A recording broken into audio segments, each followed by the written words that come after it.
In 1975, I met in Florence Professor Carlo Pedretti, my former professor of art history, and today a world-renowned scholar of Leonardo da Vinci. Well, he asked me if I could find some technological way to unfold the 5 centuries-old mystery related to a lost Leonardo da Vinci, the Battle of Anghiari, which is supposed to be located in the Holy 500 in Palazzo Vecchio in Florence. Well, in the mid-70s, there were no great opportunities for a bioengineer like me, especially in Italy, and so I decided with some researchers from the United States and the University of Florence to start probing the murals decorated by Vasari on the long walls of the Holy 500, searching for the lost Leonardo.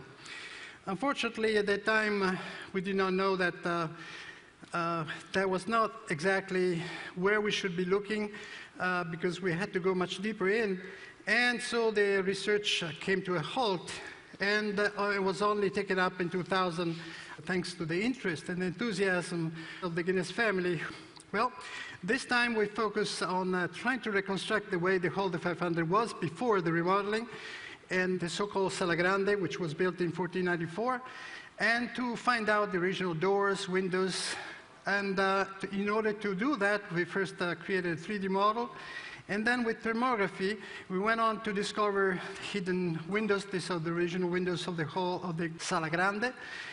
We also found out about the height of the ceiling, and we managed to reconstruct, therefore, all the layout of this original hall the way it was before came Vasari and restructured the whole thing, including a staircase that was very important in order to precisely place the Battle of Anghiari on a specific area of one of the 2 walls.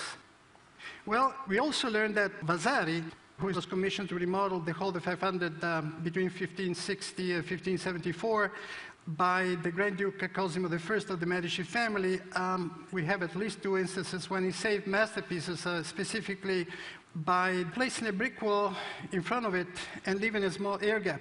One, the Trinity of Masaccio, the Church of Santa Maria Novella in Florence.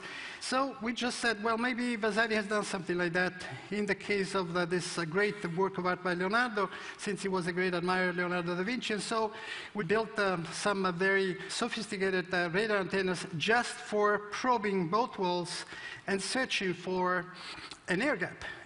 And we did find, mainly on the right panel of the east wall, an air gap. And that's where we believe the Battle of Anghiari, or at least the part that we know has been painted, which is called the Fight for the Standard, should be located. Well, from there, unfortunately, in 2004, the project came to a halt, many political reasons.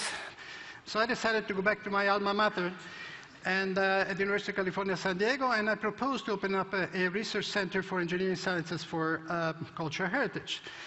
And in 2007, we created CISA 3 as a research center for cultural heritage, specifically art, architecture, and archaeology. So students started to flow in, and we started to build technologies, because that's basically what we also needed in order to move forward and go and do field work. We came back in the Holy 500 in 2011, and this time with a great group of students, and my colleague, Professor Falco Kustner, who is now the director of CISA 3, and we came back just since we knew already where to look for, to find out if there was still something left. Well, we were confined, though, limited, I should rather say, for several reasons that is not worth explaining, to endoscopy only of the many other options we had. And with a 4mm camera attached to it, we were successful in documenting and taking some fragments of what it turns out to be a reddish color, black color, and there's some beige fragments that later on we ran much more sophisticated exams, XRF, X-ray diffraction, and the results are very positive so far. Seems to indicate that indeed we have found some pigments.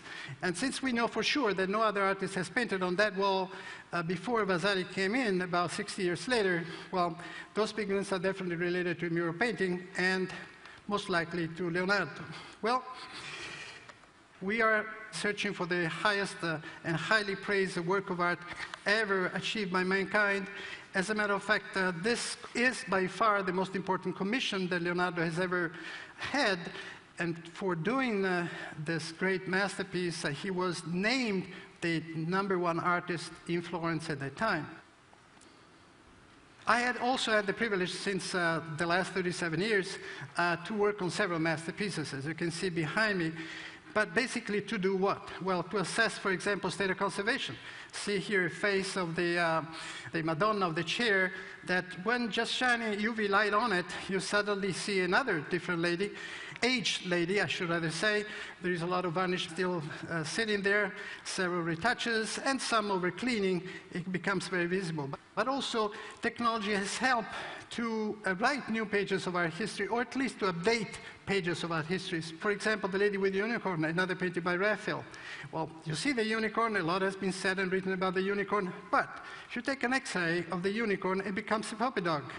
And no problem, but unfortunately, continuing with the scientific examination of this painting, came out that Raphael did not paint the unicorn, did not paint the puppy dog, actually left the painting unfinished. So all this writing about the exotic symbol of the unicorn, unfortunately, is not very reliable.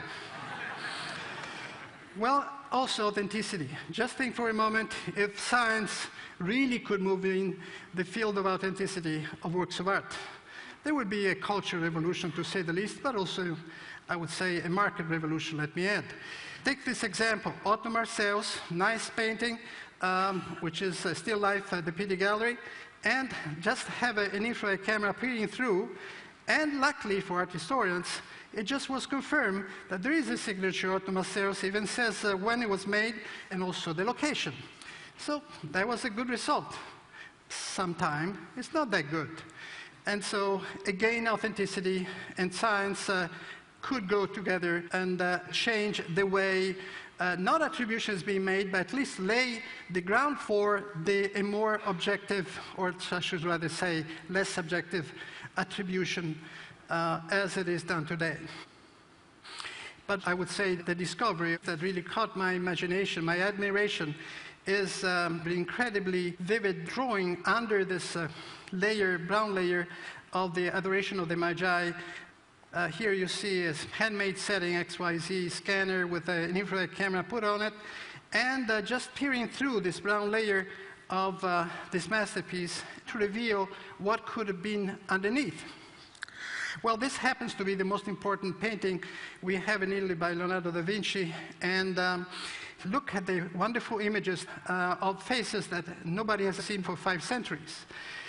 Look at these portraits. They are magnificent. You see Leonardo at work. You see the geniality of his creation right directly on the ground layer of the panel. And see this cool thing, finding, I should rather say, an elephant. Because of this elephant, over 70 new images came out, never seen for centuries. This was an epiphany. We came to understand and to prove that the brown coating that we see today was not done by Leonardo da Vinci, which left us only the underdrawing that for 5 centuries we were not able to see. So thanks only to technology. Well, the tablet. Well, we thought, well, if we have this pleasure, this privilege to see all this, to find all these discoveries, what about for everybody else? So we thought of an augmented reality application using a tablet. Let me show you, just simulating what we could be doing, any of us could be doing in a museum environment. So let's say that we go to a museum with a tablet, okay?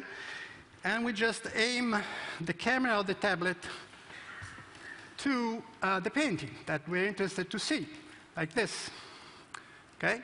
And we just click on it, we pause, and now let me turn to you. So the moment the image, or I should say the camera, has locked in the painting, then the images we just saw of the underdrawing are being loaded.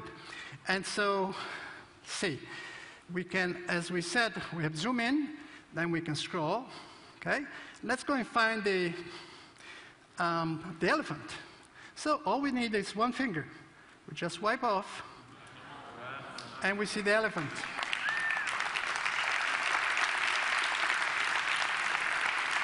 Okay?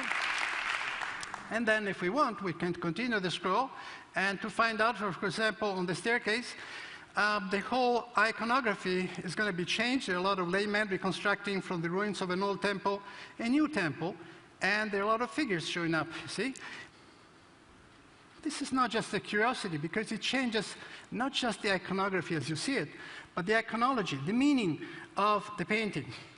And we believe this is a cool way, easy way that everybody could have access to become more the protagonist of your own discovery and not just be so passive about it as we are when we walk through endless rooms of museums.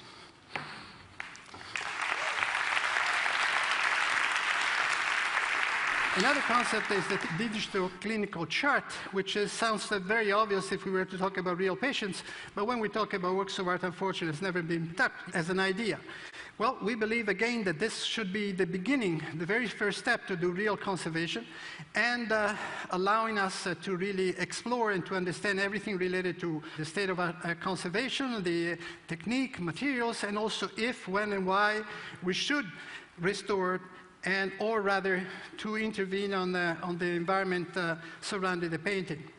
Well, our vision is to rediscover the spirit of the Renaissance, create a new discipline where engineering for cultural heritage is actually a symbol of blending art and science together. We definitely need a new breed of engineers that will go out and do this kind of work and rediscover for us these values, these cultural values that we badly needed, especially today. And if you want to summarize in one just single word, well, this is what we're trying to do. We try to give a future to our past in order to have a future. As long as we live a life of curiosity and passion, there is a bit of Leonardo in all of us. Thank you.